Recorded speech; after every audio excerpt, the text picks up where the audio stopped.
तीन दामाद की सास पार्ट 2। अब तक आपने सुना कि कावेरी जी अपनी तीनों बेटियों ईशा, मोहिनी और सुहाना की शादी तीन घर जमाई लड़कों के साथ करवा देती है। उन्हें लगता है कि ये लड़के शायद घर का कामकाज संभाल लेंगे, लेकिन उनके तीनों घर जमाई बहुत आलसी थे। वो नौकरी भी नहीं करते थे और बाहर का काम भी नहीं। कावेरी जी ने अपनी बेटियों से कहा कि वो प्रेगनेंसी का बहाना बनाकर अपने पतियों को सबक सिखाए। अब सुनिए आगे। मम्मी, आपने जैसा कहा था हमने वैसा ही किया, लेकिन देखिए ना, विवेक का हाल तो वैसा का वैसा ही है। घर में ना सुबह का नाश्ता बनता है और ना खाना। नौकरी पर जाने की बात करूं तो खाने को दौड़ते हैं मुझे।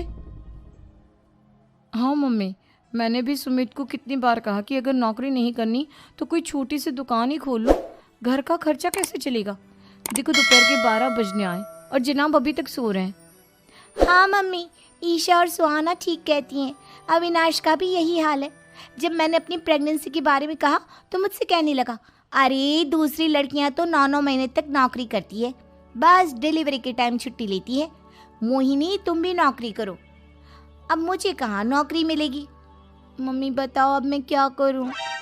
हे भगवान, क्या सोचकर घर जमाई दामाद लाई थी मैं कि मेरी बेटियां मेरे पास रहेंगी और खुश रहेंगी, लेकिन इन आलसी दामादों ने तो हमारी जिंदगी को भी प्रॉब्लम में डाल दिया है। मैं तो कहती हूँ मम्मी, हम लोग वापस अपनी जॉब पर जाना शुरू कर देते हैं। बता देते हैं इन लोगों को कि हमने प्रेगनेंसी का बहाना किया है। नहीं नहीं बेटा, ऐसी गलती भी मत करना। अगर तुमने ऐसा किया तो इन तीनों की आदत और ख़राब हो जाएगी। अरे आज नहीं तो कल कभी तो तुम प्रेग्नेंट होगी, तब वापस यही प्रॉब्लम आएगी। तब क्या करोगी तुम तीनों? हाँ मम्मी, आपकी बात तो बिल्कुल सही है। इन लोगों को तो सुधारना ही पड़ेगा। लेकिन कैसे? अपने बच्चों के आने की खबर सुनकर भी इन लोगों पर कोई असर नहीं हो रहा। पैसे कमाने के लिए घर से बाहर निकलना ही नहीं चाहते ये तीनों। अब मेरे दिमाग में एक प्लान आया है। तुम तीनों चिंता मत करो, उन तीनों को बुलाओ, फिर मैं बात करती हूँ। थोड़ी देर बाद कावेरी जी अपने तीनों दामादों को सामने बुलाकर अपनी बात कहना शुरू करती हैं। अविनाश, सुमित और विवेक, देखो बेटा, मैं ना तुम तीनों से बड़ा प्यार करती हूँ, इसीलिए तो तुम्हें घर जमाई बना कर रखा है मैंने। अरे मम्मी जी, सीधे सीधे कहिए ना, क्या बात है? प्यार तो हम भी आपको बहुत करते हैं।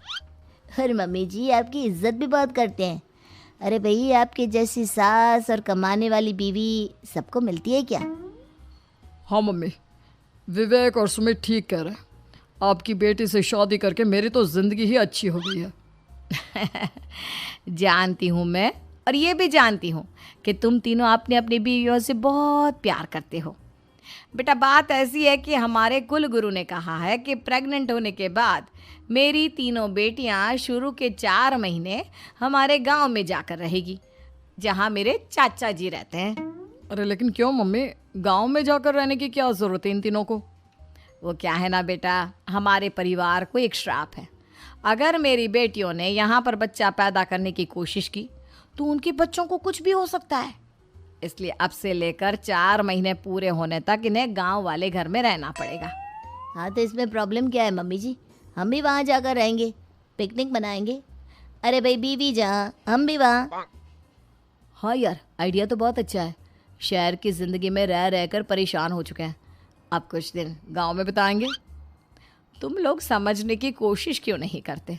तुम में से कोई भी वहाँ नहीं जा सकता, और मैं यहाँ रहूँगी ना तुम तीनों के साथ। 4 महीने की तो बात है, उसके बाद ये तीनों ही लौट कर आ जाएंगी।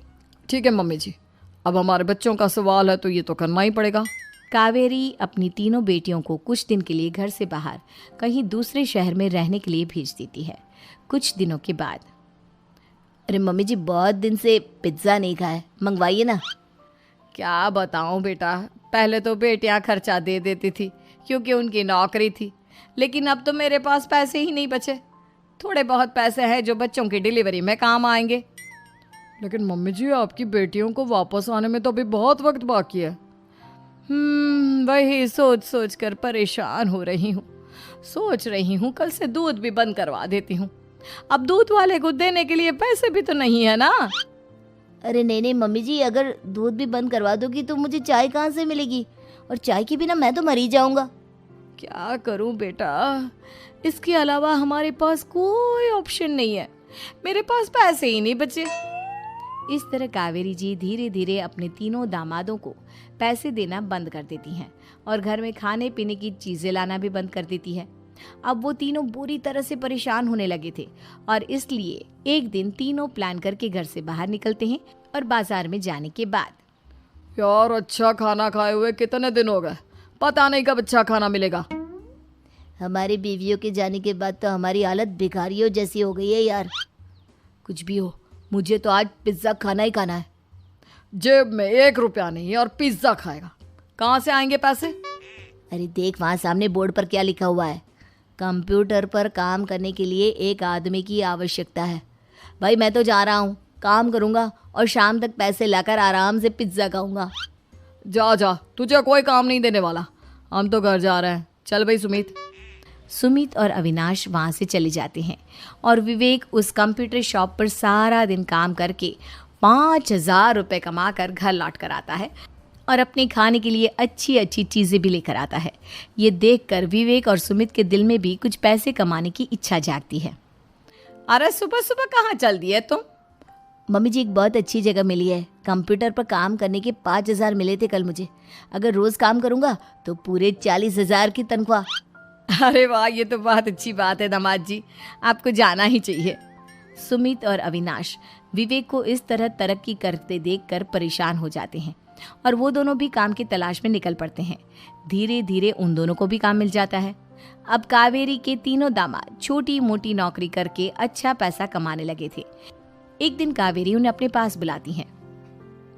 अरे वाह, विवेक 40,000 कमा लेता है, अविनाश 60,000 और सुमित तुम भी 40,000 के आसपास कमा ही लेते हो। कुल मिलाकर तुम अच्छे खासे पैसे कमा रहे हो बेटा। हाँ मम्मी जी, बहुत मज़ा आता है जब महीने के एंड में मोटी रकम हाथ में आती है।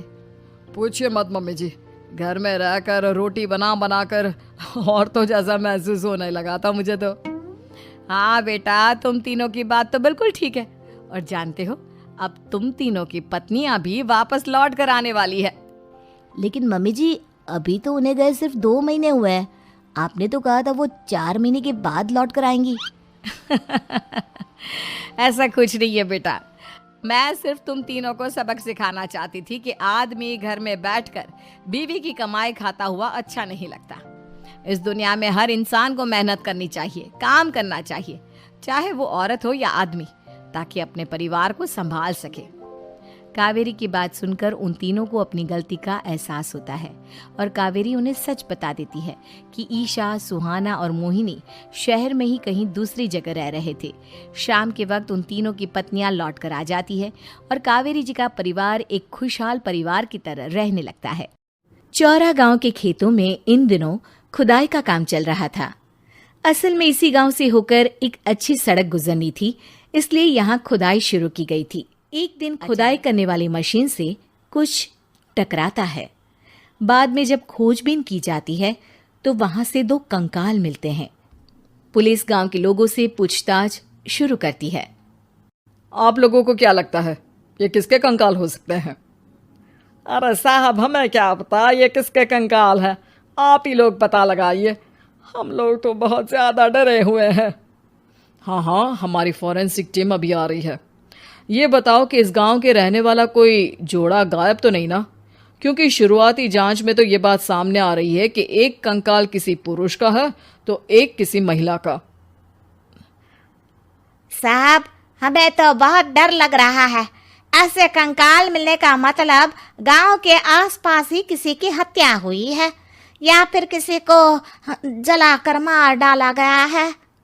हाँ साहब, हम अपने परिवार को लेकर बहुत ही ज़्यादा परेशान हैं।